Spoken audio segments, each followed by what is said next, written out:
আজকে নবীর সিরত, কেরিয়ার, নবীর জিন্দেগি আমাদের জীবনের ভিতরে নাই, নবীর আদর্শ আমাদের জীবনে নাই, নবীর কেরিয়ার আমাদের জীবনে নাই। আরে বিজাতির কথা তো পড়ে, বিজাতির কথা তো পড়েই, রাগ হয়ে যাবেন বললে?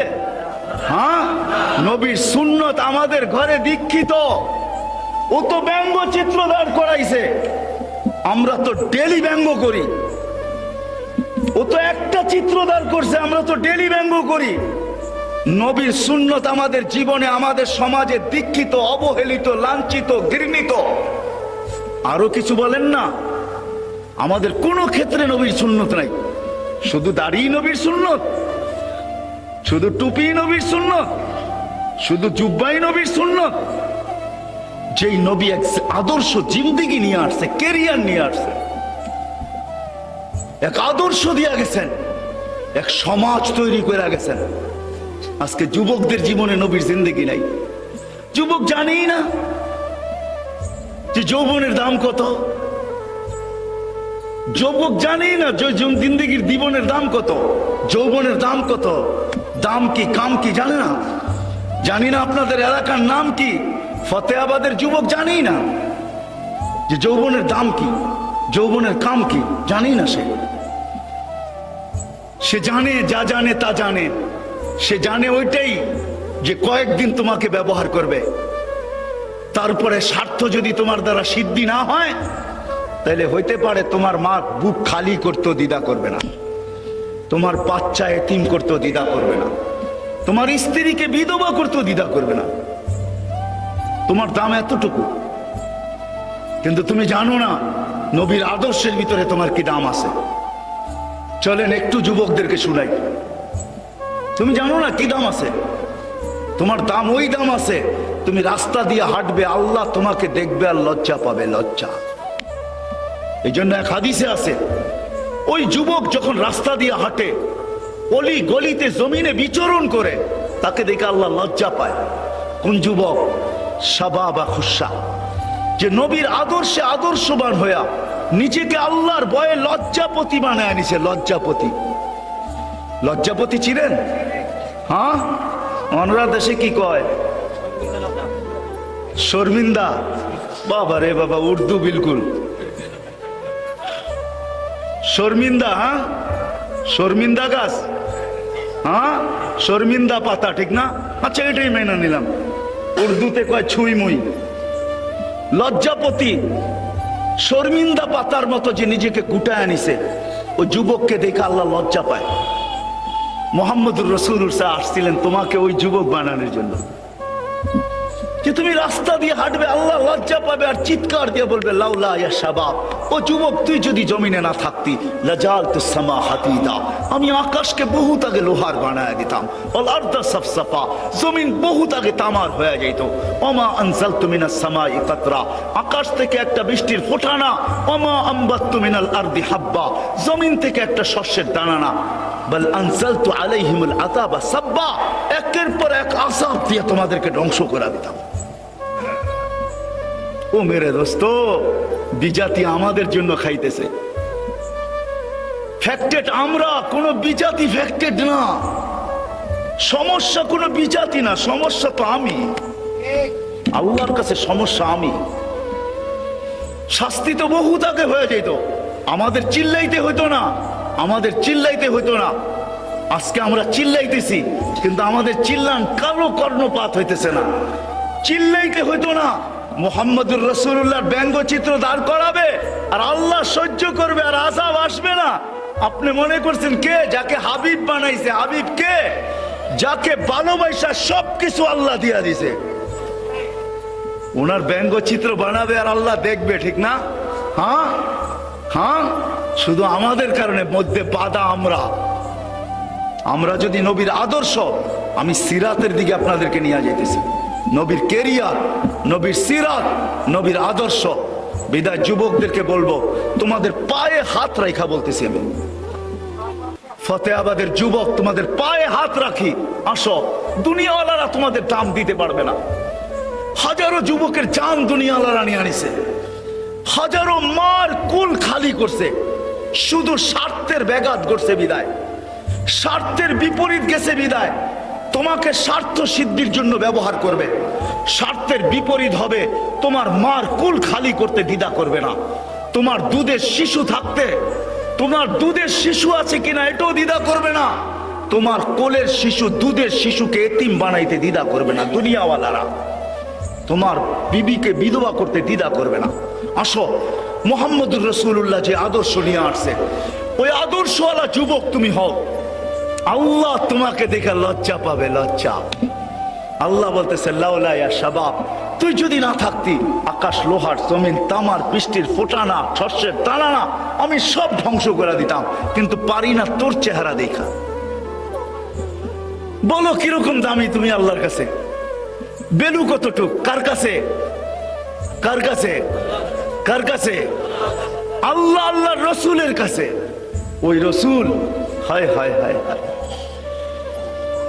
যেই রসুল কেরিয়ার নিয়ে আসছেন, আদর্শ নিয়ে আসছেন, হায় উম্মতের জন্য যে চোখের পানি কোনোদিন বন্ধ হয় নাই। হযরত রিওয়ায়াতে তাসদীক করবে, আল্লাহর রসুল জিবরিল আলাইহিস সালামকে জিজ্ঞাসা করছে, জিবরিল আপনার চোখে সদা সর্বদা পানি কেন? না প্রথম জিজ্ঞাসা করছে মিকাইল কাঁদে কেন? চোখে সবসময় পানি কেন? বলে যেই দিন থেকে শয়তানকে বিতাড়িত করছে ওই দিন থেকে মিকাইলের চোখের পানি শুরু হয়েছে, আর বন্ধ হয় না। যে শয়তানের মতো মানুষ বিতাড়িত হয়ে গেল। শয়তান কিন্তু শয়তান ছিল না। 7 আকাশে তাকে 7টা নামে ডাকা হতো। তর্জমা আমি করবো না, হুজুর করতে তর্জমা জিজ্ঞাসা করে নেবেন। প্রথম আকাশে তাকে ডাকা হতো আবেদ, দ্বিতীয় আকাশে জাহেদ, তৃতীয় আকাশে আরেফ, চতুর্থ আকাশে তকি, পঞ্চম আকাশে ওলি, ষষ্ঠ আকাশে খাজেন, সপ্তম আকাশে আজাজিল। এই লকব নিয়ে শেখ সাদি রহমতুল্লাহ আলাইহি গুলিস্তায় লেখছেন। সপ্তম আকাশের উপাধি আইনা শেখ সাদি রহমতুল্লাহ লেখছেন, তাকাব্বর আজাজিল রা খারে কর, বজনদানে লানত গিরিফতারে কর, ওয়াফিল আরশি মকতুবুল ইবলিস।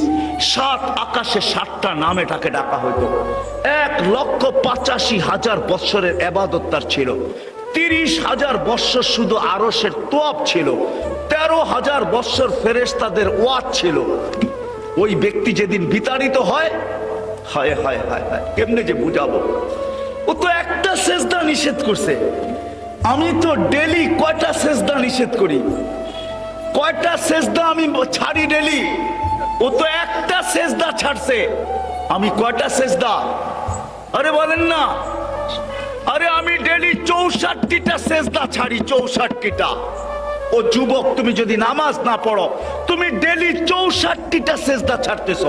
32 রাকাত নামাজ, 20 রাকাত আর 12 রাকাত সুন্নতে মুআক্কাদা সহ 32 রাকাত, 17 রাকাত ফরজ, 3 রাকাত বেতের, 20 রাকাত, 12 রাকাত হইল সুন্নতে মুআক্কাদা, 32 রাকাত। মা বোনদেরকে বলতেছি তুমি ডেলি 64টা সেজদা ছাড়তেছ। শয়তান তো একটা সেজদা ছাড়ছে। শয়তান এখনো আল্লাহকে সেজদা করার জন্য রাজি আছে।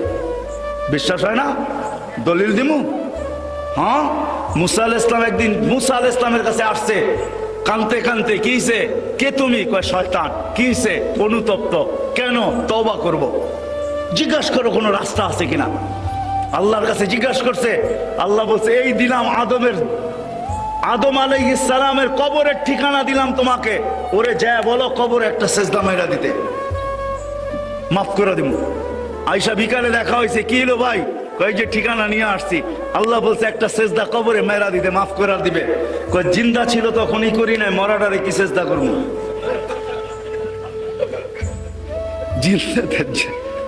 জিন্দা ছিল তখনই তো করি নাই, মরাটারে কি করবো? ও সেজদা করতে আল্লাহকে রাজি। আল্লাহকে সেজদা করার জন্য নিষেধ ছিল না ওর কাছে, এখনো নিষেধ না। আপনার আমি 64টা সেজদা ছাড়ি। ও বিতাড়িত হওয়ার পরে মিকাইল আলাইহিস সালামের চোখে পানি। জিবরিল আলাইহিস সালামকে জিজ্ঞাসা করছে আপনি কাঁদেন কেন? যেদিন আল্লাহ দোজখ দেখাইছে ওই দিন থেকে কান্না শুরু। প্রথম নিয়ে জান্নাত দেখাইছে, পরে নিয়ে দোজখ দেখাইছে। যাও এবার দোজখ দেখে আসো কেমন বানাইলাম। ওইটা দেখা আইসা বলছে আল্লাহ কি বানাইছেন? কেউ বাঁচবে না, কেউ যাবে না এটার ভিতরে। যে নাম শুনবে সে যাবে না। পরে শাহওয়াত দিয়া ঢাইকা দিছে, দু চোখ দেখা চোখের পানি শুরু। দুজন মিলা প্রশ্ন করছে, আপনার চোখে পানি কেন? আপনার চোখেও তো সবসময় পানি দেখি, শুকায় না কত সময়? তো বলছে জিবরিল, ভাই জিবরিল আমার উম্মতের জন্য আমার চোখের পানি। রেওয়ায়াত তো পরে বলবো যে আরো সে যায় উম্মতকে বলে নাই। আল্লাহ জিজ্ঞাসা করছে, বন্ধু কি চাইতে আসছেন? কি চাইতে আসছেন? বলছে উম্মতি। এইখানে উম্মত বলছে আনতার রব্বুল করিম আনা নবিয়ুর রহিম কাইফা তুদাইয়ু হাযিল উম্মাহ বাইনাল করিম ওয়ার রহিম। শুরুতে আপনি, শেষে আমি। আপনি রব্বে করিম, আমি নবী রহিম। দুইয়ের মাঝে উম্মত জাহান্নামে চলে যাবে, আমি আমার মনকে বুঝাইতে পারবো না। তো আল্লাহ সিগনেচার করতেছে, বন্ধু কাসামতুল কিয়ামাতা কিসমাইন, কিয়ামতকে দুই ভাগে ভাগ করছি।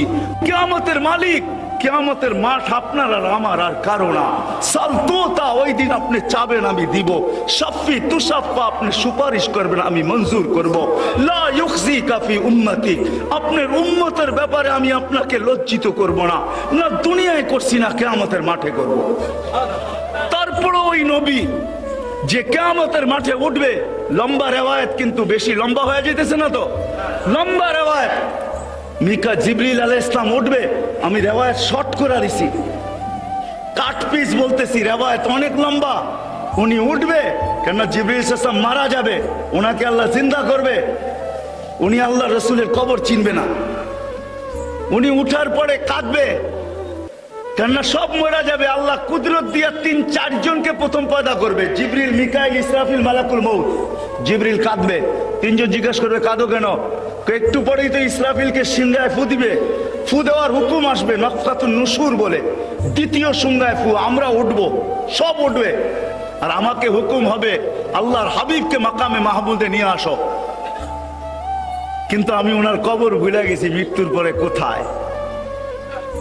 তো ৩ জন বলবে সহজ মাসলা, ফাসআলিল আরদা, তুমি জমিনকে জিজ্ঞেস করো।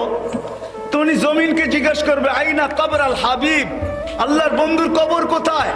তো জমিন জবাব দিবে দাক্কানি আল্লাহু দাক্কা ফানাসিতু, আল্লাহ আমাকে প্রথম সিংহা এরকম ছানা ছানছে, আমিও ভুলা গেছি, এরকম ধুনা ধুনছে, আমিও ভুলা গেছি, রাখছি কোথায়। ওই দিন আল্লাহর রসুলের কবর থেকে নূর বাহির হবে, নূর। আজকে না, ওই দিন নূর, নূর নূর নূর নূর, হাত্তা ইয়াসআদ আরশার রহমান, জয় আল্লাহর আরশের নূর ঠেকবে। জিবরিল আলাইহিস সালাম হুকুম দিবে, আল্লাহ আমার বন্ধুকে নিয়ে আসো। নূর দেখা চিনবে এটা হাবিবুল্লাহর রওজা। কবর আয়েশা পর মারবে আর বলবে কুমিয়া হাবিবার রহমান, আল্লাহর বন্ধু উঠবে। হায় হায় হায় হায়, ফতেপুরের মানুষ, ফতেহাবাদের মানুষ, নবী কবর থেকে উঠবে। রেওয়ায়াত তাহকিক করবে উলামা, আমি শুধু বইলা যেতেছি, তাহকিক পরে করে নিয়েন। উঠবে, ওহুয়া ইয়াবকি ওয়া ইয়াকুল, চোখে পানি নিয়ে উঠবে, পানি নিয়ে, চোখে পানি নিয়ে উঠবে। ফতেহাবাদের যুবক, তোমার জন্য চোখে পানি নিয়ে উঠবে। ওহুয়া ইয়াবকি ওয়া ইয়াকুল, বলতে বলতে উঠবে জিবরিল আইনা উম্মতি, আমার উম্মত কই এটা বলো। আমার উম্মতকে কি আমার আগে উঠে ফেলছো? আওয়াসালা শফির জাহান্নাম, আমার উম্মত কি পুলসিরাতের কিনারে চলে গেছে, তারপরে আমাকে উঠাইতে আসছো?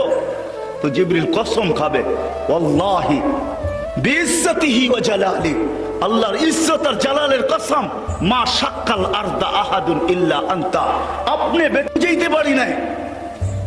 ওই আদর্শ নিয়ে আসছে, মা বোনদেরকে ওই দামি বানাইতে আসছে, আনছে আসছে ওই দামি বানাইতে। সারা দুনিয়া যাবে আল্লাহর জিয়ারতে, আল্লাহ যাবে এই উম্মতের কিছু মা বোনের জিয়ারতে, আল্লাহ নিজে যাবে, নিজে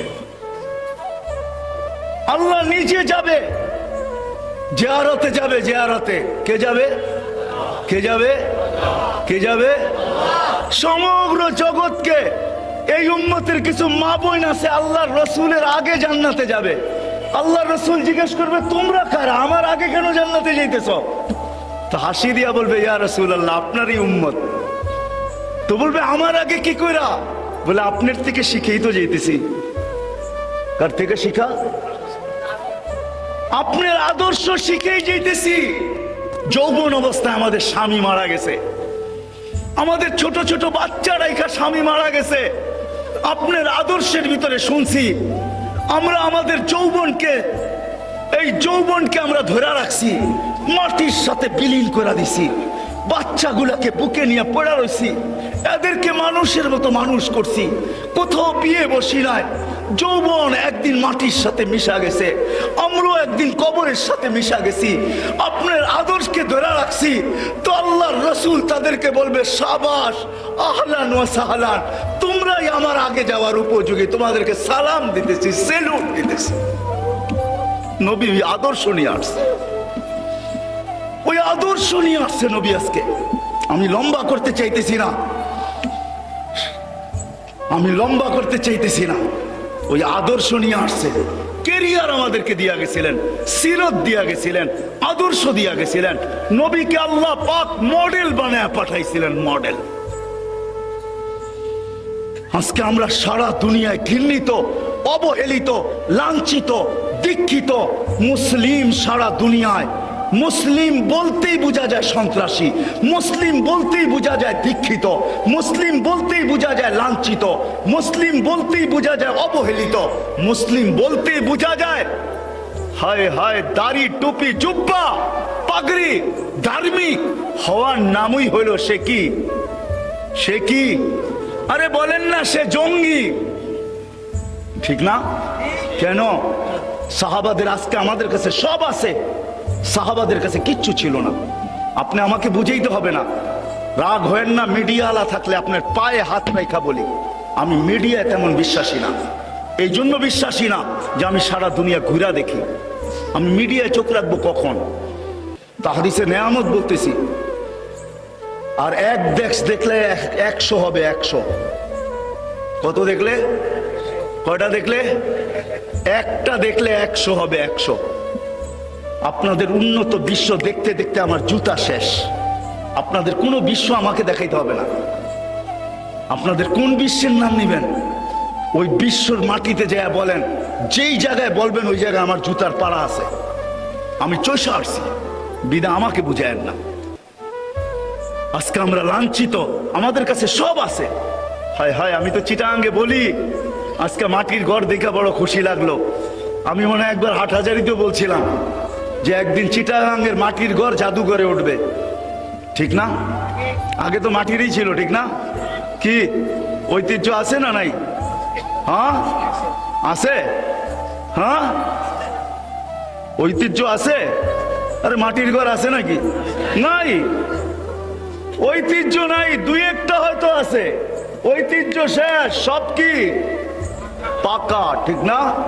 সব কি পাকা, সব বাংলো হয়ে গেছে। সাহাবাদের কাছে কিচ্ছু ছিল না, পায়ে জুতা ছিল না, শরীরে কাপড় ছিল না, পেটে ভাত ছিল না, মাথা গুছার ঠাই ছিল না। হুজুরকে জিজ্ঞাসা করেন, আল্লাহ রসুল জিজ্ঞাসা করছে তোমরা রাস্তায় বসে থাকো কেন? বলছে লাইসা লানা বুদ্দুনিয়া রাসূলুল্লাহ। আল্লাহ রসুল ছোট ছোট ঘর, সারাদিন স্ত্রী মেয়েরা ঘরে থাকে, বউ বেটি ঘরে থাকে। এর ভিতরে যদি আমরাও যে ঢুকা বসে থাকি, ওরা সহজভাবে চলতে পারবে না। আমাদের ঘরে জায়গা নাই, আমরা রাস্তায় বসি। রাত্রে একটু সুযোগ পাইলে যে মাথা গোছার জন্য ইমাম গাজালি রহমতুল্লাহ আলাইহি কিতাব লেখছেন। ওই কিতাবের ভিতরে লেখছেন ফি বাইতি নিউস্তা, সাহাবায়ে কেরাম ঘরে যাইতেন একটু মাথা গোছার জন্য, একটু আরাম করার জন্য যাইতেন ঘরে। যখন আর টিকতে না পারতেন রাত্রে, তো একটু মাথা গুছানোর জন্য ঘরে যেতেন। ছোট্ট ছোট্ট ঘর, জায়গা ছিল না, সত্য। পেটে ভাত ছিল না, পাথর ছিল, পায়ে জুতা ছিল না, গায়ে কাপড় ছিল না। কিন্তু বাদশাহ ছিল, বাদশাহ মেঘকে ডাকলে আসতে বাধ্য হইতো, বাধ্য। বাদশাহ ছিল, মেঘকে ডাকলে আসতে বাধ্য হইতো। নবী সাথে নাই। সমুদ্রে ঘোড়া দৌড়াইতে চাইলে সমুদ্র রাস্তা দিতে বাধ্য হতো। 2 কিলোমিটার না, আপনাদের কর্ণফুলীর মতো নদী না, 27 কিলোমিটার। কয় কিলোমিটার? 27 কিলোমিটার। বাহরাইন যখন স্বাধীন করে, তো সাহাবায়ে কেরাম নদীর উপর দিয়া সমুদ্রের উপরে ঘোড়া দৌড়ায়া বাহরাইনে ঢুকছেন। আমি দুইবার মরক্কো গেছি, দুইবার। উকবা বিন নাফে রাদিয়াল্লাহু তাআলা আনহু যেখানে আটলান্টিকের ভিতরে গোরা নামায়া দিয়া বলছিলেন, লাউ আলিমতু ওয়ারা হাদাল পাহাড়ি মা সাদ্দানি হাদা, কেউ যদি আমাকে বলতে পারে এই সমুদ্রের ওই পারে কোনো মানুষ আছে, তো এই আটলান্টিক আমার জন্য বাধা না। যেইখান থেকে আটলান্টিক পাড়ি দিতে নিউ ইয়র্ক নাক বরাবর, আমি ম্যাপ ফালায়া দেখছি দুইবার, নাক বরাবর New York, Casablanca to New York 8 ঘন্টা প্লেন চলার পরে নিউ ইয়র্কে যায় নামে, 8 ঘন্টা আটলান্টিকের উপর দিয়ে চলে। আর সাহাবী রাসূল বলে আমি ঘোড়া দিয়ে পার হয়ে যাব। বাদশাহ ছিলেন, বাদশাহ, পেটে ভাত ছিল না, পায়ে জুতা ছিল না। আরে পুরুষ তো পুরুষ, মহিলা পর্যন্ত ওই জঙ্গল আমি দেখছি আমার এই দুই চোখে। উম্মে হারাম রাদিয়াল্লাহু তাআলা আনহা যেই জঙ্গলে সিংহকে ডাইকা কানের ভিতরে ধরে বলতেছে, আমি মুহাম্মদুর রাসূলুল্লাহর গোলাম, আমাকে খাওয়ার জন্য তোকে পয়দা করে নাই, আমার উপরে থাবা দিলে জান তোর যাবে, আমার কিচ্ছু হবে না। কান ধরে বলতেছে আমাকে লোকালয়ে নিয়ে চল। তো সিংহ পায়ের কাছে মাথা রেখে মাপ চাইতেছে, বলতেছে তোকে এখন মাপ করা যাবে না, তুই আগে লোকালয় দেখা আমাকে। তো পিঠে বসায় লোকালয় পৌঁছেছে, তারপরে সিংহের বাসা খুলে দিছে, জবান আল্লাহ, আরবি ভাষায় বসে মাফ করে দেন, বলে যা তোকে মাফ করে দিলাম, আল্লাহ মাফ করে দেন। বাদশা ছিল মহিলা, যুবক ছিল বাদশা, সব মুহাম্মদুর রাসূলুল্লাহর আদর্শে ছিল, আদর্শে কিচ্ছু ছিল না, আদর্শ ছিল আর কিচ্ছু ছিল না। মুহাম্মদুর রাসূলুল্লাহর জিন্দেগি ছিল এদের কাছে, গড়ে ছিল, বাহিরে ছিল। আরে যদি আপনাদের অ্যানালাইসিস করার মতো ব্রেন থাকে, অ্যানালাইসিস বুঝেন, বুঝার মতো যদি আপনাদের ব্রেন থাকে, তাইলে আমি আপনাদেরকে বুঝাইতে চাইতেছি। যুদ্ধের ময়দানে পিপাসায় কাতর হয়ে মরতেছে, নিজের বাই পানি নিয়ে আসছে, যখন মুখে পানি দিবে গ্লাস হাতে দাঁড়ায় দিছে, পাশের থেকে চিৎকার আসছে, পানি। গ্লাস হাতের থেকে সরায়া দিয়া বাইর হাতে উঠায়া দিয়া বলতেছে, ওর প্রয়োজন বেশি, আগে ওর কাছে দৌড়াও।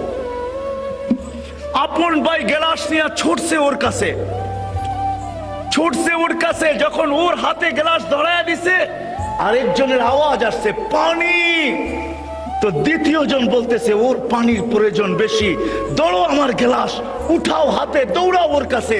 ওর কাছে পৌঁছতে পৌঁছতে ও দুনিয়ার থেকে শেষ। আসছে দ্বিতীয় জনের কাছে, ও দুনিয়ার থেকে শেষ। আসছে আপন ভাইয়ের কাছে, ও দুনিয়ার থেকে শেষ। ও মুহাম্মদুর রাসূলুল্লাহ এই আদর্শ শিখায়া গেছে, কারোটা মাইরা খাওয়া শিখায়া যায় না, কারোরটা ছিনানো শিখায়া যায় না, যুদ্ধের ময়দানে ইসার শিখায়া গেছে। আজকে আমরা কোথাও শান্তিতে নাই, কোন সম্পর্ক শান্তিতে নাই। হায় রাগ হয় না, আমি তো বলি বাংলার জমিন উল্টায় যাওয়া হালাল হয়ে গেছে, হালাল। হালাল বোঝেন, বৈধ। আমি সহ উল্টায় গেলে বৈধ, আর আমি চাই উল্টায় যাক। যেই সমাজে মা 5 টুকরা, কয় টুকরা হয় নাই? 5 টুকরা। আপনারা তো মিডিয়া আমার চেয়ে বেশি দেখেন। 5 টুকরা হয় নাই? কে টুকরা করছে? ছেলে। মাকে 5 টুকরা। ওই মা আবু হুরায়রা রাদিয়াল্লাহু তাআলা আনহু জিজ্ঞেস করছে, আবু হুরায়রা রাদিয়াল্লাহু তাআলা আনহুকে জিজ্ঞেস করছে এক যুবক, মায়ের হক আদায় করতে চাই, কি করবি বেটা? বলে পিঠে উঠাবো মদিনার থেকে, তারপর পায়ে হাইটা যাব মক্কাতুল মুকাররমা 470 কিলোমিটার, তারপর বলে তারপরও পিঠের থেকে নামাবো না। 5 দিন কন্টিনিউ, হজের 5 দিন মাকে পিঠে নিয়ে হজ করাবো, তারপর বিদায় হজ করে মাকে নিয়ে আবার হাইটা মদিনায় এসে নামাবো। হক আদায় হবে? তো বলছে বেটা, তোর মাকে, মা তোকে পেটে নিয়ে যে একদিন কষ্ট করছে, ওইটার হক আদায় হবে না, দুধের হক তো পরে। ওই মাকে, যেই মা বাবার ব্যাপারে আল্লাহ ওসিয়ত পাঠাইছে, ও আসাইনাল ইনসানা, কোরআনে আল্লাহ সবচেয়ে বড় ওসিয়ত। ওই মা, ইমাম গাজালি রহমতুল্লাহ আলাইহি লেখছেন, তোর মা তোকে নিয়ে যে কষ্ট করছে, এটা যদি যান্ত্রিক রূপ দেওয়া যেত, দুনিয়ার যত বড় কঠিন পাহাড়, পাথরের পাহাড় নির্বাচিত করা হোক, আর ওটার উপরে নিক্ষেপ করা হোক লাখ শাক্কাল জিবাল, পাহাড় টুকরা টুকরা হয়ে যেত। ওই মা বিদায় হজের দিন আল্লাহর রসুল মার কবর জিয়ারত করতে উপরে উঠছেন, অনুমতি নিয়ে সাহাবায়ে কেরামের, নামতেছেন না। আমি 2 বার আম্মাজানের কবর দেখছি, আমেনার কবর। বিদায় আমি বলতে পারি না, ওইখানে যাইতেও পারি না। ওটা বলতে গেলে আমি ধরে রাখতে পারি না নিজেকে, কেন ওই চিত্র আমার সামনে বাইসা ওঠে। 6 বৎসরের ছেলে, মা মারা যাইতেছে ওই পাহাড়ের চূড়ায়, তো জিয়ারত করার জন্য উঠছেন, জিয়ারত করতেছে মাথার কাছে বসা। আমি হাদিস শর্ট করতেছি, কান্নার আওয়াজ নিচ পর্যন্ত আসতেছে, সময় লম্বা হইতেছে। সাহাবায় অধীর হয়ে গেছেন, সবাই আবু বকর, ওমর, ওসমানকে পাঠাইতেছেন, যাও তোমরা। আল্লাহ রসুল নামতেছে না, কান্নার আওয়াজ আসতেছে। ওনারা উপরে উঠছেন, পিছিয়ে দাঁড়াইছেন, তো কান্নার ভিতরে আল্লাহ রসুল বলতেছে, মা তুই যদি জীবিত থাকতি, আমি যদি ফরজ নামাজ শুরু করতাম, সূরা ফাতিহাকে শেষ করতাম, সুম্মা বাদাতু সূরা, সূরাও শুরু করতাম, সুম্মা নাদাইতানি, ও মা তারপরে যদি তুই আমাকে একটা ডাক দিতি, ইয়া মুহাম্মদ বলা, আল্লাহি লা ফাতাতুস সালাহ, আমি নামাজ ছাড়া দিতাম, চিৎকার দিয়ে উঠতাম, লাব্বাইক ইয়া উম্মি, ও মা আমি উপস্থিত। যেই নবী মার মর্যাদা শিখাইছে, যেই নবী বাপের মর্যাদা শিখাইছে। লম্বা হয়ে যাবে, যুবক এসে অভিযোগ করছে, আমি 2 হাতে খরচ করি। আছে কিছু যুবক আছে এখনো বাপের খরচ সহ্য করতে পারে না, ঠিক না? যুবক কামাই করলে, বাপ খরচ করলে সহ্য করতে পারে না। আমি বিদেশ থেকে কামায়া পাঠাই, তুমি তোমার মন মতো খরচ করো। আমি কত কষ্ট করে পাঠাই, ঠিক না? ওই যুবকও অভিযোগ করছে, আল্লাহ রসুল তার বাপকে ডাইকা পাঠাইছেন। বাস সাহাবীকে জিজ্ঞাসা করছে, অবেলা কেন রাখলো? বলে তা তো জানি না। কে আছে আল্লাহ রসুলের কাছে? তোমার ছেলেকে বসা দেখছি। বাপের ছেলে, বাপে বুঝা ফেলছে আমার ছেলে কোনো অভিযোগ করছে। বাপ মনে মনে কবিতা আবৃত্তি করতে করতে আসতেছিল, এখনো পৌঁছতে পারে না আল্লাহ রসুলের কাছে। জিবরিল আলাইহিস সালাম চলে আসছে, আয়েশা বলতেছে আসতেছে, সালাম দিবে, আপনিও জবাব দিবেন, কিন্তু বসার আগে কবিতাগুলো শুনে নিবেন। সে কি কবিতা পড়তেছিল? তার কবিতা শুধু আপনাকে কাঁদাবে না, এর আগে আল্লাহর আরশকে হেলায়া দিছে কবিতা। যদিও সে ঠোঁট দিয়া উচ্চারণ করে নেয়, যদিও সে জিহ্বা হেলায় নেয়, তার মনের কবিতা আল্লাহর আরশ হেলায়া দিছে। আল্লাহ রসুল জিজ্ঞাসা করছে, কবিতা শোনাও। বলছে, মান আকবরাকা, আপনাকে খবর কে দিল? আমার তো ঠোঁটও হেলে নাই, জিহ্বাও নড়ে নাই, মনে মনে আবৃত্তি করছি। আল্লাহ রসুল বলতে, নাব্বানি আল আলিমুল খাবীর, আল্লাহ খবর দিয়া দিছে, শোনা। কবিতা শোনানোর সময় আমার কাছে নাই, 2-1টার তর্জমা করতেছি, শুধু আমি তর্জমা করতেছি। আল্লাহ রসুল বলতেছে, ওই লোক ব্যক্তি বলতেছে, আমি কবিতা আবৃত্তি করতেছিলাম, আমি একা ছিলাম, মনে বড় স্বপ্ন ছিল বিয়ে হবে, স্বপ্ন আল্লাহ পূরণ করছে। এখন আর আমি একা নাই, 2 জন। এখন আমাদের 2 জনের স্বপ্ন কবে আমাদের কুল ভরবে? আমরা 2 জন স্বপ্ন দেখতেছিলাম, আল্লাহ আমাদের কুল ভরা দিছে। যেদিন আমাদের কুল ভরছে, ওদিন আমরা 2 জনে একই অঙ্গীকারে আবদ্ধ হয়েছি যে আজকের থেকে আর আমরা আমাদের জন্য বাঁচবো না, বাঁচবো তো কলিজার টুকরার জন্য বাঁচবো। এরম মনে হয় প্রত্যেক মা বাবা, ঠিক না? মনে হয় বুঝাইতে পারি না আপনাদেরকে। প্রত্যেক মা বাবা সন্তান হওয়ার পরে নিজের জন্য বাঁচে না। ফতেহাবাদের রিক্সাওয়ালা সারা দিন, কোনো দিন যায় না যে গালি না খায়া বাড়িতে না ফিরে, থাপ্পড় না খায়া বাড়িতে না ফিরে। কি সত্য তো?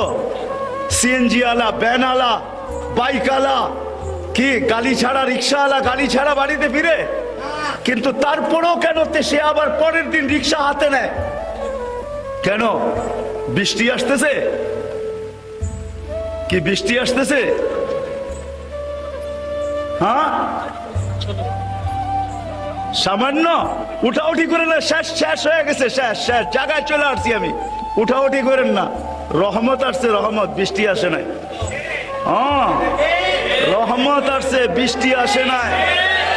এটা বৃষ্টি না, রহমত। বৃষ্টির সময় দোয়া কবুল হয়, হুজুরের জিজ্ঞাসা করেন, যত সময় দোয়া কবুল হয় ওটার এক সময় হলো বৃষ্টি। সব বৃষ্টি বৃষ্টি না, এটা রহমতের বৃষ্টি। নবীর শানের বৃষ্টি আসতেছে, শানের, নবীর সিরাতের বৃষ্টি আসতেছে। তো ওই সাহাবী বলতেছিল, আজকের থেকে আমরা 2 জন নিজেদের জন্য বাচ্চা ছেড়া দিছি। লম্বা কাহিনী আর যাইতেছি না। আল্লাহ রসুল কানতে কানতে যুবকের কলার ধরে বলছেন, আনতা ওয়া মালুকা লি আবিকা। নবী আমাদেরকে কেরিয়ার দিয়া গেছেন, আদর্শ দিয়া গেছেন। ওই আদর্শ ছাড়ার কারণে সব আছে, সব আছে, সব আছে, টাকা আছে, পয়সা আছে, সব আছে, কিন্তু নবীর আদর্শ না থাকার কারণে। আমি আপনাদের পায়ে হাত রেখা বলবো, আজকে সবাই এখান থেকে ওয়াদা করেন, নবীর আদর্শকে আমাদের জীবনের আদর্শ বানাবো, নবীর সুন্নতকে আমাদের জীবনের সুন্নত বানাবো। ওয়াদা, নিয়ত না, ওয়াদা। যে ওয়াদা করতে পারেন সে হাত উঠান। যে ওয়াদা, বিশেষ করে যুবকদেরকে বলবো, কি ওয়াদা? পাক্কা, পাক্কা ওয়াদা না? মা যুবকদেরকে একটা কথা বলবো, তুমি তোমার যৌবনকে, তুমি তোমার মেধাকে, তুমি তোমার চিন্তাকে, তুমি তোমার বিদ্যাকে, সব কিছুকে, তুমি তোমার হোয়াটসঅ্যাপকে, তুমি তোমার ইমুকে, তুমি তোমার ভাইবারকে, তুমি তোমার নেটকে, সব কিছু আজকের থেকে ব্যয় শুরু করো যে আমি নবীর আদর্শ শিখবো। আর নবীর আদর্শ মানুষের কাছে ছড়ায়া দিব, মানুষের ঘরে ঘরে ছড়ায়া দিব, জীবনে জীবনে ছড়ায়া দিব। আমরা যেদিন থেকে নবীর আদর্শবান হব, খোদার কসম, দুনিয়ার কোন কাফের, দুনিয়ার কোন ব্যক্তি, যত বড় ব্যক্তিত্ব হোক, যত বড় সম্রাট হোক, আল্লাহর রসুলের বিরুদ্ধে দাঁড়াবে। হায় হায়, আল্লাহ শিখাইছেন, একজন আল্লাহর রসুলের বিরুদ্ধে দাঁড়াইছিলেন, তো আল্লাহর রসুল বলছিল যে ওকে আল্লাহ সিংহ পাঠায়া দিয়া ওকে ফাইরা ফেলবে, ফাইরা। ওই সিংহ এখনো আল্লাহর খাজিনায় আছে না নাই? আছে না নাই? আল্লাহর কাছে ওই কুকুর এখনো আছে, কালবুম মিন কিলাবির রহমান, আল্লাহর ভান্ডারের কুকুর এখনো আছে। আপনার হাত কালো করতে হবে না, আমার হাত কালো করতে হবে না, শুধু আপনাকে আমাকে নবীর কেরিয়ার হইতে হবে, নবীর আদর্শে আদর্শবান হইতে হবে। আমি সাথে সাথে এই মজমাকে একটা কথা বলবো, আমাদের হাত পাও বাঁধা, আমাদের মুখ বাঁধা, আমরা যদিও ভিতর থেকে রক্তক্ষরণ হইতেছে, আমরা ওইভাবে নবীর বিরুদ্ধে যারা বলে তাদের বিরুদ্ধে আমরা দাঁড়াইতে পারি না, কেননা আমাদের হাত পাও বাঁধা। ঠিক না? সত্য তো, সত্য তো। কিন্তু একটা তো করতে পারি আমরা, এইখান থেকে ফ্রান্স যাওয়া চলবে না, অনেক কিছুই করা সম্ভব হবে না, আপনি বেশি চিল্লাইতেও পারবেন না, এটাও সম্ভব হবে না। কিন্তু আমি আপনাদের কাছে ওয়াদা নিব, আজকে একটা করা সম্ভব, সেটা হলো প্রতিদিন এই মজমা, যতদূর আমার আওয়াজ যায়, মা বোনদের পায়েও হাত রেখা বলি, প্রতিদিন আজকের থেকে ফ্রান্সের ফয়সালা, নবী দুশ্মনদের ফয়সালা আকাশ থেকে যতদিন পর্যন্ত না আসে, আমি ডেলি 2 রাকাত সালাতুল ইস্তেগাসা পড়ব। 2 রাকাত পড়বেন? কে কে পড়বেন ওয়াদা করেন তো? 2 রাকাত। তকি উসমানী রহমতুল্লাহ, তকি উসমানী মুদ্দাজিল্লুল আলী, উনি বলেন, উনি 2 দিন আগেও বলছেন যে আমরা কিচ্ছু করতে পারি না, আমরা রাত্রে উঠা, আমি রাত্রে বলবো না ওনার মতো, ওনার উনি বলেন যে 2 রাকাত নামাজ পড়ে তো আমার মনের কথাটা আমি আল্লাহকে বলতে পারি না, পারি না। আস-সাজিদু ইয়াসজুদু আলা কদমাইর রহমান, সিজদাকারী আল্লাহর কদমে কুদরতি পায়ে মাথা রাখা দেয়। ইদা সাজাদাল আবদ ইরতাফাল হিজাব বাইনাহু ওয়া বাইনার রহমান, যখন সিজদায় যায় তো আল্লাহ আর তার মাঝের ভিতরে সব পর্দাগুলো সরে যায়। মুসা আলাইহিস সালাম 70,000 পর্দার এই পারের থেকে কথা বলছে। আমরা যখন কথা বলতে যাবো তো আমাদের মাঝে আল্লাহর মাঝে কোনো পর্দা থাকে না। ওই অবস্থায় আমি আল্লাহর কাছে বলি, আল্লাহ আমাদের হাত পাও বাঁধা, নবীর ব্যথায় আমাদের রক্ত ক্ষরণ হইতেছে, আল্লাহ আমরা কাউকে বলতে পারি না, আল্লাহ আমি তোর কদমে বলতেছি, আল্লাহ তোর কুকুরদের ভিতর থেকে একটা কুকুর নির্ধারণ কর। তোর কাছে কুকুরের অভাব নাই, তোর সৈন্যের অভাব নাই, তোর ডিফেন্সের অভাব নাই, তোর কুদরতের কোনো সীমা নাই, তোর ক্ষমতার কোনো সীমা নাই। আল্লাহর কাছে আমরা বলি, আমি আপনাদের পায়ে আবার হাত রাখা বলতেছি, ওয়াদা করেন যে আজকের থেকে আমি 2 রাকাত নামাজ পড়বো, যেটা সালাতে ইস্তেগাসা, ফ্রান্সের বিরুদ্ধে পড়বো, বিরুদ্ধে বিরুদ্ধে। ওয়াদা, ওয়াদা। আল্লাহ আমাকেও আমল করার তৌফিক দান করো, আপনাদেরকেও আমল করার তৌফিক দান করো। ওমা আলাইনা ইল্লাল বালাগ। পাইলেও সমস্যা, না পাইলেও সমস্যা। যারা পায় নাই তারাও সমস্যায় ভুগতেছে, আর যারা পাইছেন তারাও সমস্যায় ভুগতেছেন। এই জন্য আব্দুর রহমান ইবনে আউফ রাদিয়াল্লাহু তাআলা আনহু, পাওয়া যদি কোনো আসল সমস্যা হইতো তাহলে উনি আশারায় মুবাশশারার অন্তর্ভুক্ত কোনো দিন হইতেন না। কেননা উনি যখন দুনিয়ার থেকে বিদায় নেন, ওই সময় ওনার কাছে যে টাকা ছিল, আজকে বাংলাদেশের 2 থেকে 5 থেকে 6 বছর বাজেট করা যায়। বাজেট এতটুক পরিমাণ ওনার কাছে ছিল, কিন্তু এত বড় পাওয়াও কোনো বাধা হয় নাই। আবার ওই সমাজের ওই সাহাবিও দেখা যাবে যে ক্ষুধার তাড়নায় মাটিতে গড়াগড়ি করতেছে, মানুষ বিভিন্ন রোগ ভাইবা তাকে চিকিৎসা দিতেছেন, আর নিজেই বলতেছেন আবু হুরায়রা রাদিয়াল্লাহু তাআলা আনহু যে ক্ষুধা, আমার তো কোনো রোগ ছিল না, ছিল তো ছিল ক্ষুধা ছিল, কোনো রোগ তো আমার ছিল না। মানুষ ভাবতো আমি এই রোগে আক্রান্ত, কিন্তু রোগ আমার কাছে ছিল না, আমার কাছে ছিল তো ক্ষুধা ছিল, আর কিচ্ছু ছিল না। সমাজের 2টা ছাইডই আছে, কেন ওনাদের দিল ভরা ছিল, আর এটার জন্য 2টা জিনিস লাগবে, না হলে কোনোদিন হবে না। যদি একটা হয় তাও হবে না, একসাথে দুটোই লাগবে। আজকে আমাদের সমস্যা এটাই আমাদের সমস্যা। যারা আমরা দিলকে পড়তে চাই, আসলে আল্লাহ যে পাইল, আল্লাহ রসুলকে যে পাইল, সেই হাকিকি বাদশাহ। দুনিয়ার জীবন তো 60-70 বৎসরের, ইতিহাস তো বেশি দূরে যাইতে হবে না। নারায়ণগঞ্জের জন্য সোনারগাঁয়ে গেলেই বেশি দূরে আর যেতে হবে না, কেননা সোনারগাঁও আছে ঈশাখানাই। এটা তো দুনিয়ার দিক দিয়া। দিনের দিক দিয়েও যদি দেখতে যান, যে দিনদারির দিক দিয়া, তাহলে সোনারগাঁয়ে পাশাপাশি দুটোই রাখা আছে। 1268 সনে আবু তায়ামা রহমতুল্লাহ আলাইহি মাদ্রাসার ভিত্তি স্থাপন করছেন সোনারগাঁয়ে। ওই ভিত্তি স্থাপনের জায়গাটাও এখনো আছে, আর ওই কাঠটাও এখনো আছে, যে পাথরে খোদাই করে লেখা হয়েছে, ওইটাও এখনো রাখা আছে, কিন্তু আবু তায়ামা রহমতুল্লাহ আলাইহি নাই। এরকম কেউই নেই, সবাই চলে গেছে, আমরাও চলে যেতে হবে। কিন্তু কামিয়াব তো ওই ব্যক্তি হবে যেই ব্যক্তির দিলটা ভরা যাবে। আর দিল ওই সময় ভরবে, দিল আল্লাহ রসুল ছাড়া কোনো জিনিস দিয়া ভরা সম্ভব না। আপনি আমাকে বুঝাইতে পারবেন না, আমিও হয়তো আপনাদেরকে বুঝাইতে পারতেছি না। দিল ভরবে আল্লাহ রসুল দিয়া। এই জন্য সাহাবা দুনিয়া দিয়া দিল ভরতে চান নাই, ইচ্ছা করলে পারতেন, এমন না যে ওনারা পারতেন না, পারতেন। 2-1টা উদাহরণ যদি টানেন তাহলে বোঝা যাবে। আচ্ছা বলেন, যাদের ইশারায় মেঘ আসতো, যাদের কথা মেঘ শুনতো, পায়ের নিচের মাটিটা তো মেঘের চেয়ে বেশি দূরত্ব না, ঠিক না? না মাটিটা বেশি দূরত্ব, মেঘটা বেশি কাছে? কোনটা দূরত্ব বেশি? মেঘটা বহুত দূরত্ব, ঠিক না? যারা মেঘকে অধীন করতে পারতেন, তারা মাটিকেও যা কিছু তা বলতে পারতেন। যাদের কথা বন্য প্রাণী বুঝতে পারত, এখনো তো ওই জঙ্গল রাখা আছে, আপনি ঘুরলেও দেখে আসতে পারবেন। টিউনিসিয়ায় ওই জঙ্গল রাখা আছে, যেই জঙ্গলের পাশে দাঁড়ায় সাহাবায়ে কেরাম বলছিলেন, সকাল পর্যন্ত তোমাদেরকে সুযোগ দিলাম, নাহনু রাসূলুল্লাহ, আমরা আল্লাহর রসুলের প্রতিনিধি, সকাল পর্যন্ত তোমাদেরকে সুযোগ, জঙ্গল খালি করে দাও, নাইলে সকালে তোমাদেরকে গণহত্যা করব। ওই জঙ্গলও রাখা আছে, ওইখানে ওনাদের হাতের মসজিদ এখনো বানানো রাখা আছে। সকাল পর্যন্ত বন্য প্রাণী জঙ্গল ছাড়তেও বাধ্য হয়েছে। তো বন্য প্রাণী আরবি বুঝলো কি করে?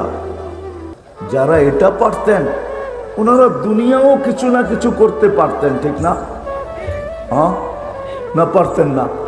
যারা সমুদ্রের উপর দিয়ে ঘোড়া দৌড়াইতে পারতেন, স্থলের মতো জলের উপর দিয়ে ঘোড়া দৌড়াইতে পারতেন, তারা মাটিকে কিছু করতে পারতেন না?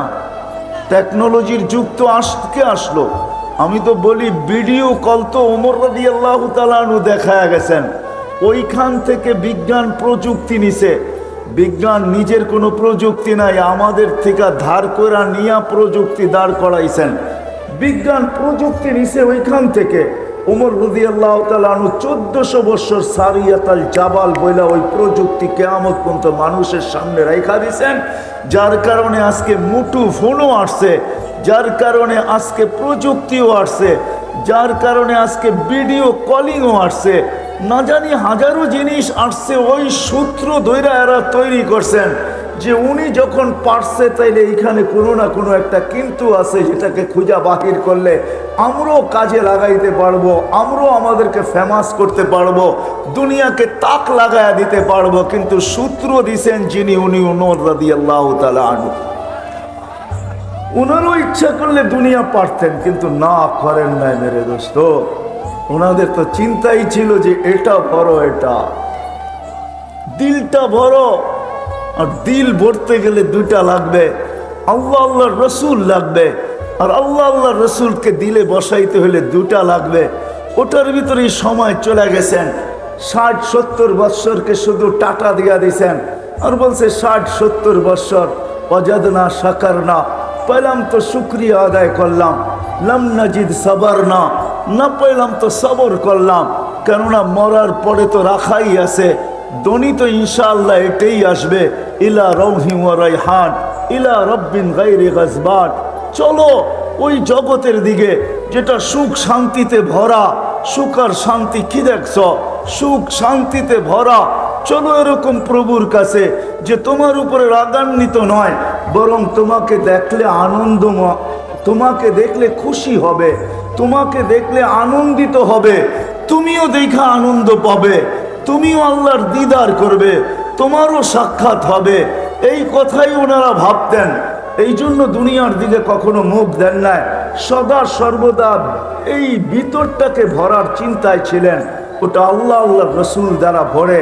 আর আল্লাহ আল্লাহর রসুলকে ভিতরে ঢুকাইতে হলে দুইটা লাগবে। শুধু মেহান্নত করলে হবে না যে আমি সারাদিন মেহান্নত করলাম, চাই মেহান্নত যেই লাইনেই হোক, আপনি সারাদিন মেহান্নত করলেন না, এটার সাথে আরেকটাও লাগবে।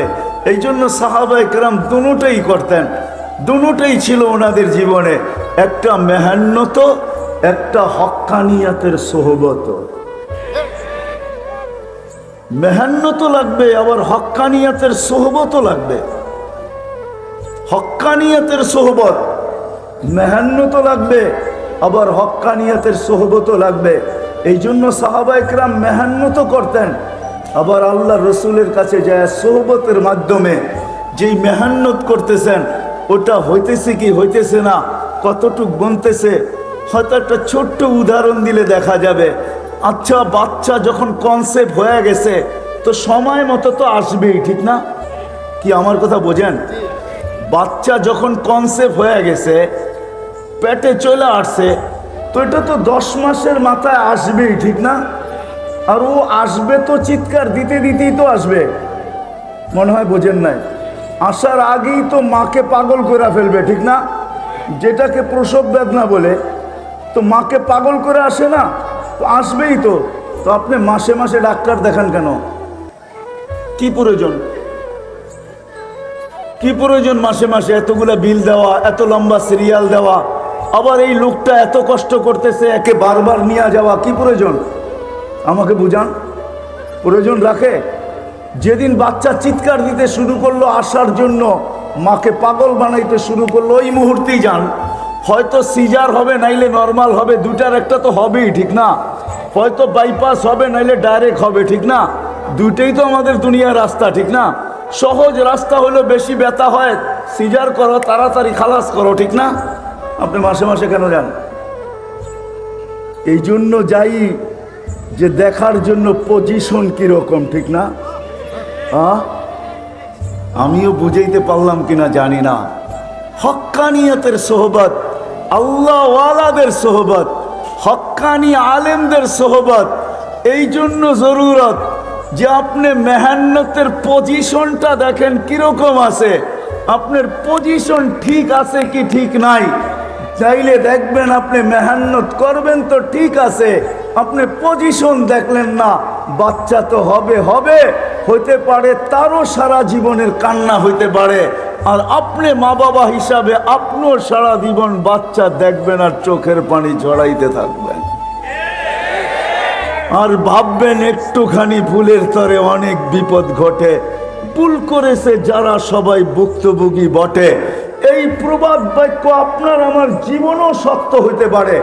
এই জন্য মেরে দোস্ত, মানুষের দিল কসম খোদার আল্লাহ রসুল ছাড়া আর কোনো জিনিস দ্বারা ভরা যাবে না।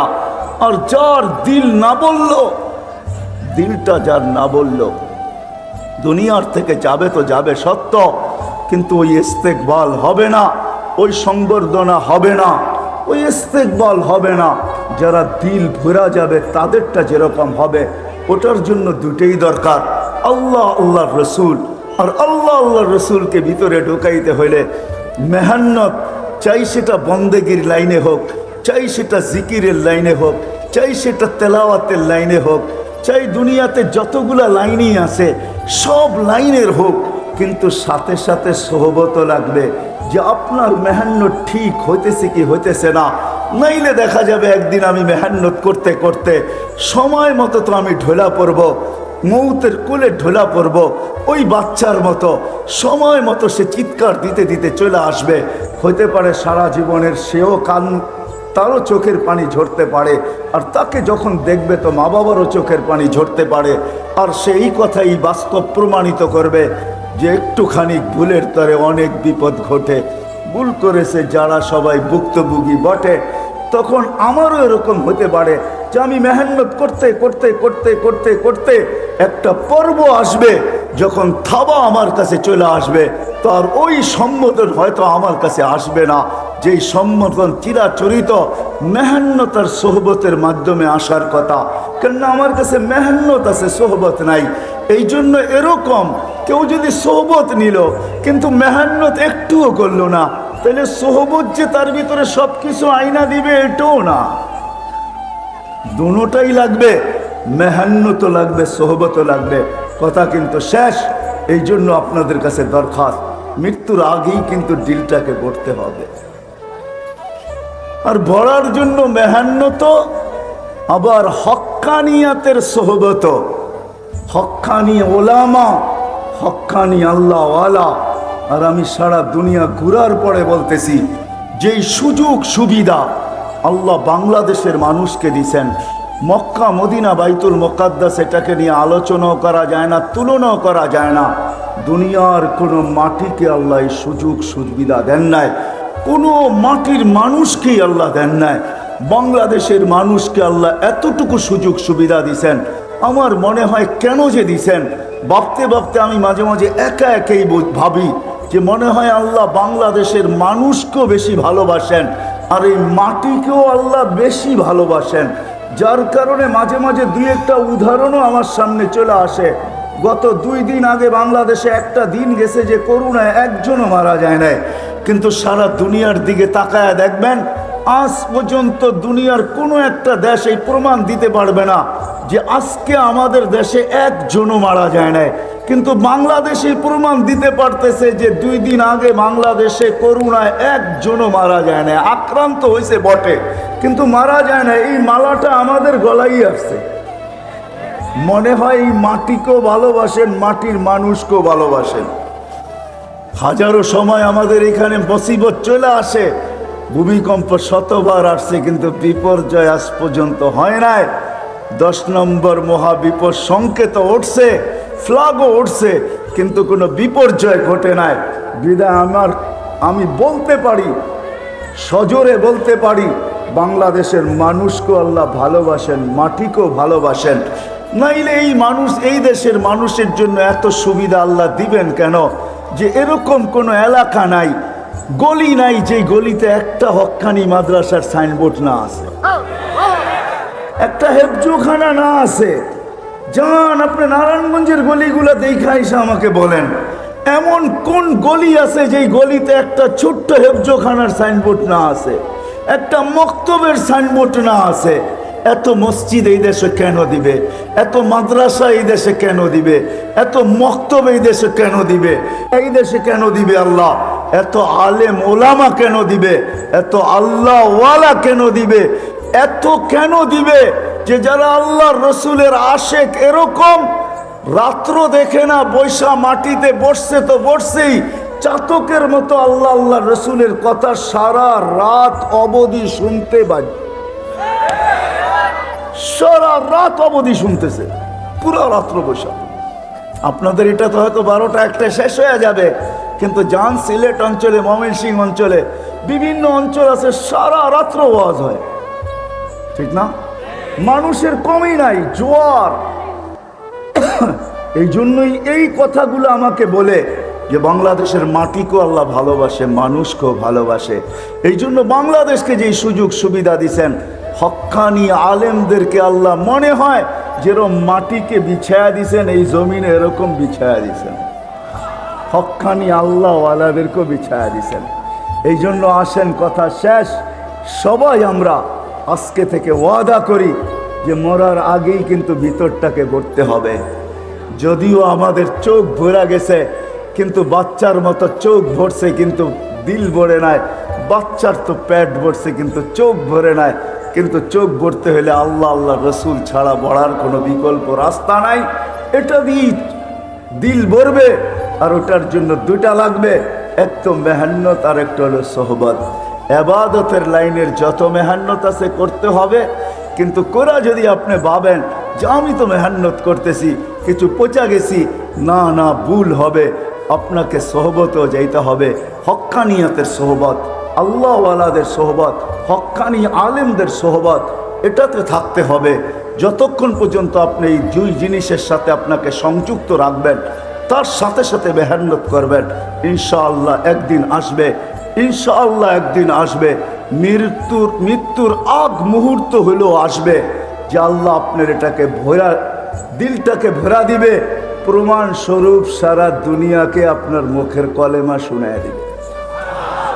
মৃত্যু লগ্নে যারা আছে তাদেরকে আপনি কলেমা শুনায় দিবেন, এরা বলবে দিল ভরা গেছে, করবো তো ইনশাআল্লাহ।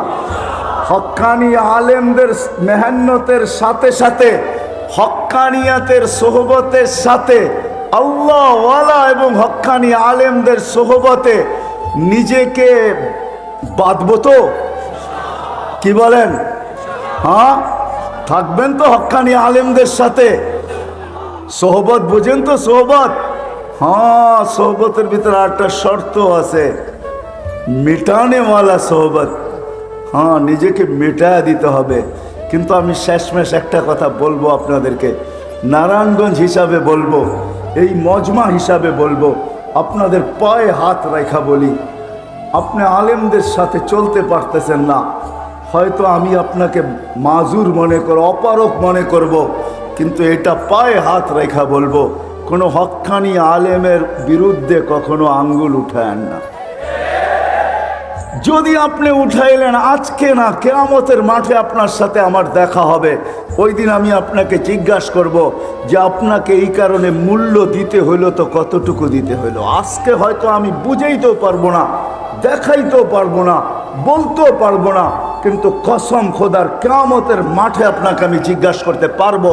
আশা রাখি ওই দিন ওই সুযোগ আসবে, আমি আপনাকে জিজ্ঞাসা করব যে হক্কানি আলেমদের উপরে আঙ্গুল উঠানের কারণে তোমাকে মাসুল কতটুকু দিতে হলো আমাকে একটু বলো। এই জন্য এদের সাথে চলবো, সোহবতে চলবো, কিন্তু আঙ্গুল কোনোদিন উঠাবো না, ইনশাআল্লাহ। রাজি? পাক্কা ওয়াদা। আল্লাহ আমাদের সবাইকে আমল করার তৌফিক দান করেন। ওমা আলাইনা ইল্লাল বালা। দুনিয়ার কোন মাটিকে আল্লাহ এই সুযোগ সুবিধা দেন নাই, কোনো মাটির মানুষকেই আল্লাহ দেন নাই। বাংলাদেশের মানুষকে আল্লাহ এতটুকু সুযোগ সুবিধা দিছেন, আমার মনে হয় কেন যে দিছেন, ভাবতে ভাবতে আমি মাঝে মাঝে একা একাই ভাবি যে মনে হয় আল্লাহ বাংলাদেশের মানুষকেও বেশি ভালোবাসেন, আর এই মাটিকেও আল্লাহ বেশি ভালোবাসেন।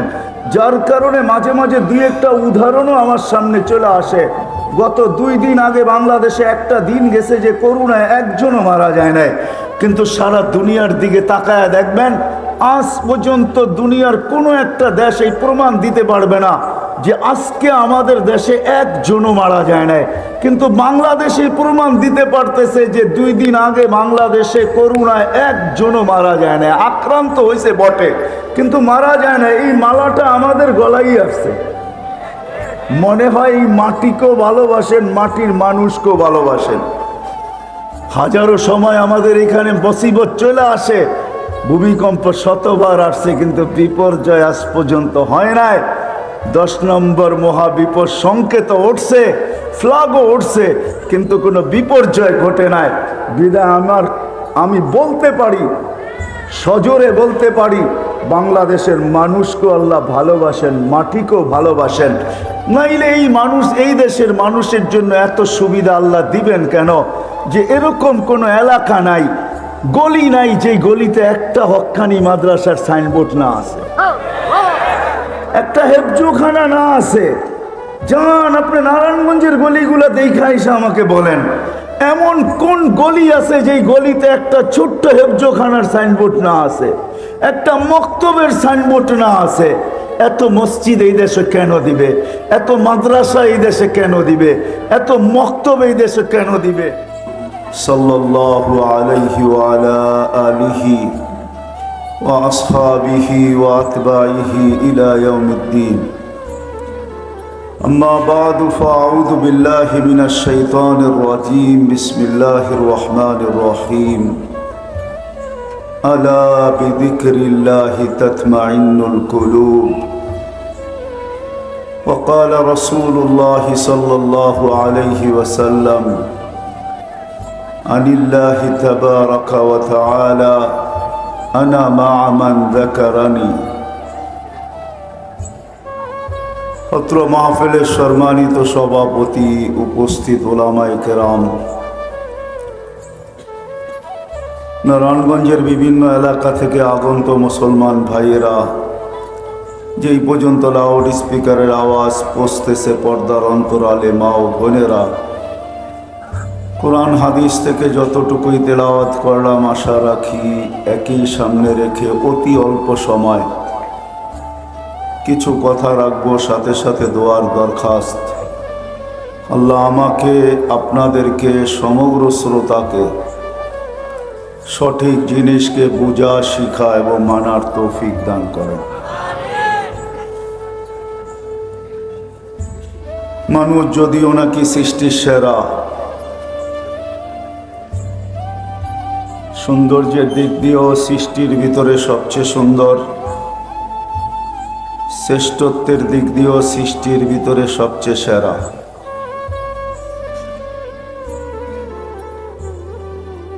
বহুত দিক দিয়া দেখলে দেখা যাবে মানুষ সৃষ্টির ভিতরে সবচেয়ে উত্তম। কেননা সমগ্র সৃষ্টির জন্ম বৃত্তান্ত ভিন্ন, মানুষের জন্ম বৃত্তান্ত ভিন্ন। সমগ্র জিনিসকে আল্লাহ 6 দিনে কমপ্লিট করছেন, মানুষকে আল্লাহ প্রত্যেককে আমাদেরকে 10 মাস সময় নিয়ে কমপ্লিট করছেন। কোন সৃষ্টিকে আল্লাহ বিনিময় দেন নাই, যদিও সমগ্র সৃষ্টি 24 ঘন্টায় আল্লাহর গুণগানে রত। একটা মুহূর্ত এরকম যায় না কোনো সৃষ্টির উপরে যে আল্লাহর গুণগান না গান। জন্মলগ্ন থেকে নিয়ে মৃত্যু পর্যন্ত প্রত্যেক আকাশের ভিতরে অগণিত ফেরেশতা, কেউ দাঁড়ানো, কেউ রুকু, কেউ সেজদা, কেউ বসা অবস্থায় আল্লাহর গুণগানে রত। লা ইয়ালতাফিত ওয়ালা ইয়াগফাল তরফাত আইন। চোখের পলক ঝপতে যতটুক সময় লাগে এতটুক সময়ের জন্য তারা না বিমুখ হন, না গাফেল হন, না ডাইনে তাকান, না বামে তাকান। কোরআনও আমাদেরকে এই কথাই বুঝাইতেছেন, মা মিন শাইইন ইল্লা ইউসাব্বিহু বিহামদি রাব্বি। যেটারই অস্তিত্ব ঘটে সেটাই আল্লাহর গুণগান গাইতে বাধ্য। কিন্তু অনেক জিনিসের গুণগান শোনাই যায় না, আবার অনেকটা শোনা যায় তো বোঝা যায় না। আল্লাহ আমাদেরকে এটার সমাধান দিছেন, ওয়ালাকিন লা তাফকাহুনা তাসবিহাহুম। সবার গুণগান আমরা বুঝি না, আবার কিছুর গুণগান আমরা শুনিও না। এই জন্য মাঝে মাঝে আল্লাহ রসূল সাল্লাল্লাহু আলাইহি ওয়াসাল্লাম সাহাবায়ে কেরামকে বিভিন্ন জিনিসের তসবির আওয়াজও শুনাইছেন, যারা তসবিতে রত। কিন্তু এই কথাই সত্য, সৃষ্টি যতই গুণগান গাক, কিন্তু কোনো বিনিময় তাদের জুটবে না, তারা কোনো বিনিময় পাবে না। অথচ আমরা আল্লাহ বলতে দেরি, মুখের থেকে ফেরেশতারা কায়রা নিতে দেরি করে না। আমরা সুবহানাল্লাহ বলতে দেরি, ফেরেশতা এটার সওয়াব লিখতে দেরি করে না। আবার যে সুবহানাল্লাহ শুধু সুবহানাল্লাহই লেখেন এমনও না। তো হাদিসের আলোকে দেখা যায় যে সুবহানাল্লাহর সওয়াব যখন লিখতে শুরু করে, তো আল্লাহ আমাদেরকে পরিধিটা বুঝাইছেন যে এটার পরিধি কতটুকু জায়গা এটায় প্যাক করে বা কতটুকু জায়গা ভরা যায়, ওটা দ্বারা ধারণা করলেই বোঝা যাবে এটা লেখে তো কিরকম লেখে। সৌরজগতের অর্ধেক জায়গা নেকি দ্বারা ভরা যায়। আর সৌরজগৎটা তো এই সামিয়ানার সমান না, বা এর চেয়ে 2-4-10 গুণ বড় না। সৌরজগৎ একটা বিশাল এরিয়া, যেটা বর্ণনা দিতে গেলেও মনে হয় অনেকের বুঝে আসবে না, যেটা হয়তো হয় কি করা। যা হোক, যখন অর্ধেক পরিধি ভরা যায়, তাহলে কতটুকু লেখে, কতদিনে লেখে, ওটা তো পরের কথা। কিন্তু এতটুকু তো আন্দাজা করা যায়, অনুমান করা যায় যে সৌরজগতের অর্ধেক যদি সুবহানাল্লাহ বলার দ্বারা ভরা যায়, তাহলে ফেরেশতারা লেখেন তো কতগুলা লেখেন। এতটুক ধারণা তো পাওয়া গেল, ঠিক না? অথচ সমগ্র সৃষ্টি কিন্তু 24 ঘন্টা আল্লাহর গুণগানে রত, কিন্তু কোনো বিনিময় নাই। মানি আমি এই কথা সত্য। জিবরিল আলাইহিস সালাম ফেরেশতাদের সর্দার, নবীদের কাছে কোরআন নিয়া ওহী নিয়ে আসতেন। শুধু একজনের কাছে না, 1.25 লক্ষ। আবার 313 জন রসুলের কাছে ওনার আনাগোনা ছিল। প্রতি রমজানে একবার কমসে কম আল্লাহর রসুল থেকে কোরআন শুনতেন এবং শোনাইতেন। আমরা আলিফ লাম মিম পড়তে দেরি, 30 নেকি পাইতে আমরা দেরি করি না। কিন্তু জিবরিল আলাইহিস সালাম কোনো বিনিময় পাবেন বলে মনে হয় না, যে ওনাকে কোনো বিনিময় দেওয়া হবে। বিনিময় দিতে হলে তো কোনো একটা পুরুষ মর্যাদা, অন্য জিনিস। কিন্তু আমরা প্রত্যেকটা জিনিসের বিপরীতে, নেকের বিপরীতে আল্লাহর কাছে বিনিময় চাই। সেটা জান্নাত রূপে আল্লাহ আমাদেরকে দিবেন। তো সমগ্র সৃষ্টির গুণগানে রত বটে, কিন্তু কোনো বিনিময় নাই, তারা কোনো বিনিময় পাবে না। অথচ আল্লাহ আমাদেরকে ছোট ছোট কালেমার বদৌলতে বিরাট বিরাট বিনিময় দিবেন। কখনো দেখা যাবে আমাদের চুপ থাকারও বিনিময় পাবো, চুপ থাকার। নইলে হাদিসে এই শব্দ আসতো না, ইল্লা লিয়াসমুত, চুপ থাকো। অনেক সময় দেখা যাবে চুপ থাকার বিনিময়ও আমরা পাবো।